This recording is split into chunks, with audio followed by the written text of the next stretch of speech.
Hey, what's going on YouTube? Overcash here. And this time I actually want to have a serious conversation with you guys. This one is about what happened to me that made me wake up and realize that I was going to carry every single day. From the time I woke up until the time I went to bed, I was going to carry. Um, I had a situation happen to me while I was at work. And at this time, I didn't carry to work. I was frowned upon. You got caught doing it, you were getting fired. So I was working one night. It's a normal night. It's about a little after 4:15 in the morning. I had gotten to the stop right around 4 o'clock, a little after 4, and I went in the front door, shut the alarm off, opened up the back door, propped it opened up the cooler door. Um, when I park my truck, I park right in front of the building that I'm delivering to. So when I'm parked, you can't see what I'm doing, what's going on behind my truck. Can't see into the store. You can't see anything. So I was there, had my ramp about that far in the doorway, and I was running my route the way I normally do. Nothing out of the normal. I finished up with the freezer, and I was on my second stack in the cooler.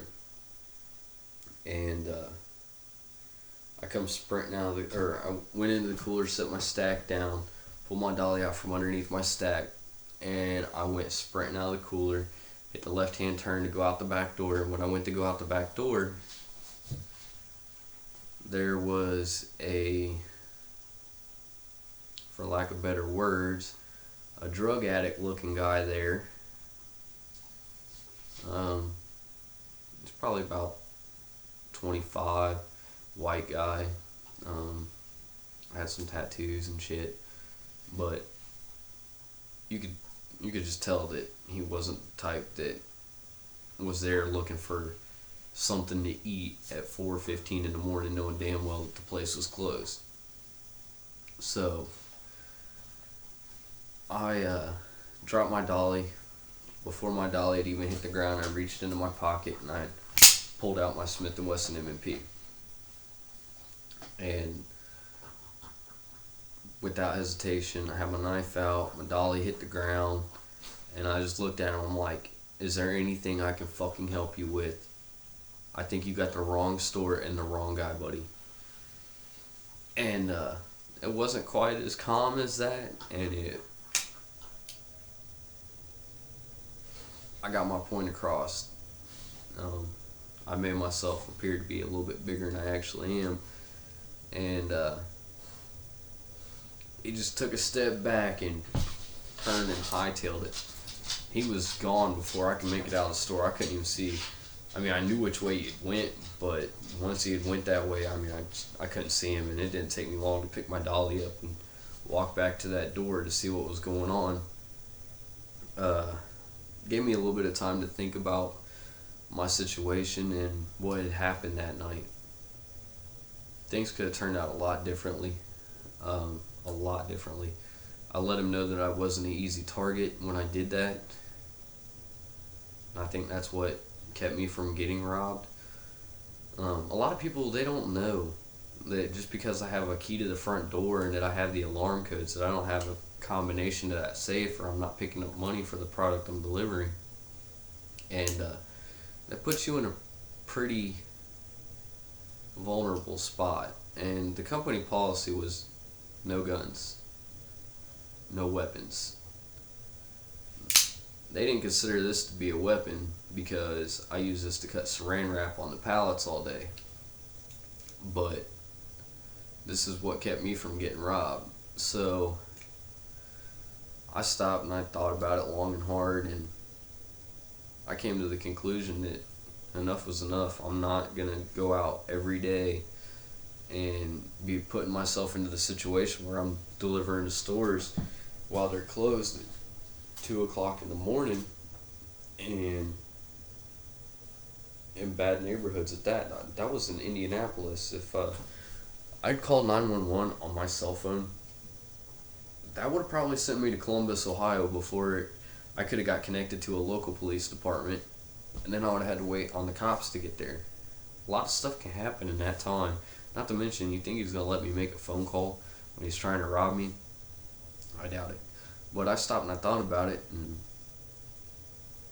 things could have turned out a lot different that night. If he would have had a gun on him, um, that could have been a whole nother can of worms right there. I pulled a knife on him. He's got a gun on him. Now I got a gun in my face. Now, at that distance, I probably, not for sure, I'm pretty good with a knife, probably could have got a hold of him and at least kept myself from getting killed. I'm not saying I wouldn't have gotten shot, but more than likely it would have been in the hand that I wasn't operating my knife with.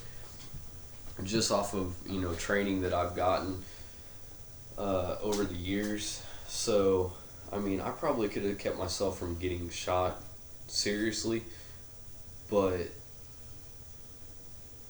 I'm not willing to take that risk, If I would have seen him going for a weapon, I probably would have tackled him and taken care of him with a knife. At that point, that was my whole intention on pulling the knife out, other than that intimidation of hopefully nothing comes from this. But I got home and I'd had plenty of time to think about it before I made it home. And same day, I went to the gun store and picked that out. That's my Smith & Wesson 357 Airlight PD. And this was a good gun for me. It's light, it's easily concealed. I could run with this on my side all day long and it's not going to wear me out. And I love it. I absolutely love it. I found it shooting 357 Magnum rounds out of it though. Kick like a mule. And I didn't really gain much other than a massive muzzle flash out of it because the barrel's so short. Can't really use up that whole powder charge of the 357. And I'm not really losing any velocity switching to a 38 Special Plus P with the same weight head and a nasty little hollow point. Those are Winchester PDX. Those are a good round to protect yourself with this gun. But, I also, since they started talking about high capacity mag bands and everything else, I started thinking and doing my research on statistics and everything like that. Well, I found a statistic that really made me go back and reconsider this even. The average robbery is not one person robbing you, it's more than one. 9 times out of 10, there's more than one person robbing you, armed. Either with a gun or a knife, whatever. A lady shot a guy 6 times with the 38 Special, which those rounds that I was shooting, or that I just held up, were a 38 Special. A lady shot him 6 times, point blank range, while she was in a closet with her kid. And he walked away and got into a car. Now I've got 5 rounds here. I'm not saying she wasn't a good shot. She hit him pretty good times. But that made me reconsider. That was one person. I could do you in with 5 rounds. One person. So that's when I reassessed my situation and I went out and bought my Glock 26. That's my everyday carry gun now. And funny thing, check this out. Almost the same exact size. Double capacity. Over double capacity, because I carry +1. That's 10 +1. 10 rounds of 9mm, +1 in the chamber. And I carry backup mags. I can conceal these too. So I carry 2 17 rounds plus a 10 round in the gun and 1 in the chamber. That's a lot more firepower than I was going to be able to get out of this, even with speed loaders that if you put in your pocket are going to dump all the ammo in your pocket anyways. So I'm considering myself to not even have a reload for this thing. In fact, I didn't even keep the reload in my pocket. I kept it in a book bag up in the truck if I ever needed it. And hopefully my 5 bullets will get me that far to where I can get to it if I need it. So, I mean, that's why I switched to the Glock 26, was for that. And then, I mean, if I needed to, I could throw these in a book bag too. If I knew I wasn't coming home for a while and where I was going and what was going on, I stop and I think about that stuff ahead of time now. I was on Facebook the other day and I seen somebody post on there something that hit me as quite literal, really literal. A gun is like a parachute. The one time you need a parachute and you don't have it, you'll never need a parachute again. And a gun, the one time you don't have a gun and you need it, you'll never need a gun again.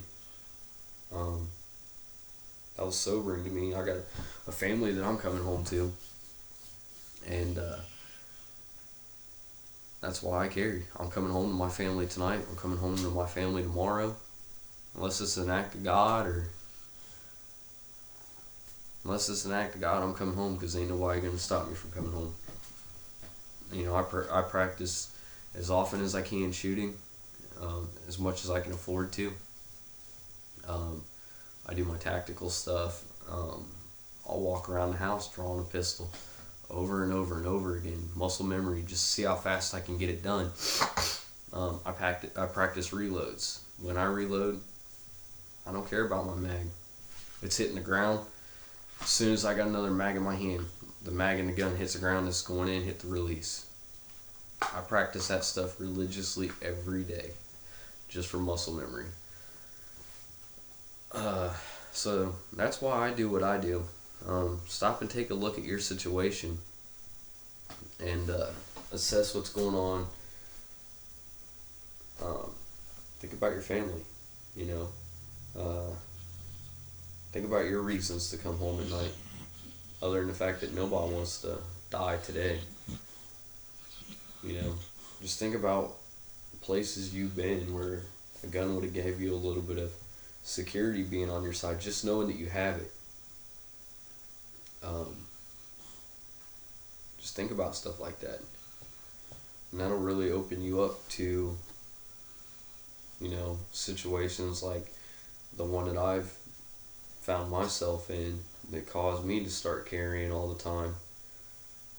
I hope nobody ever puts himself in that situation and they're there unarmed. That scared the shit out of me. I'm not gonna lie, that scared the ever-living shit out of me. After that was done, the only thing rushing through my head is, man, I could have not came home. If that guy would have had a gun on him, I would not be coming home right now. So, just think about stuff like that, and hopefully this will open up your eyes to the idea of carrying. I'm not going to tell you to carry. I'm not going to tell you not to carry. I'm not going to tell you to carry to work when you can lose your job. But I'll tell you what, it's easier to get another job than it is to get another chance at life. So just think about stuff like that, and I hope you found this video informative and open your eyes to situations like that, because they're real. They do happen every day. And I hope you like this video. Share it with people, get the word out there, let people know that, hey, stuff does happen to everyday people doing their everyday thing, even at work. And just let them know you got somebody that cares about you and that wants you to come home. Share it with them. Thanks.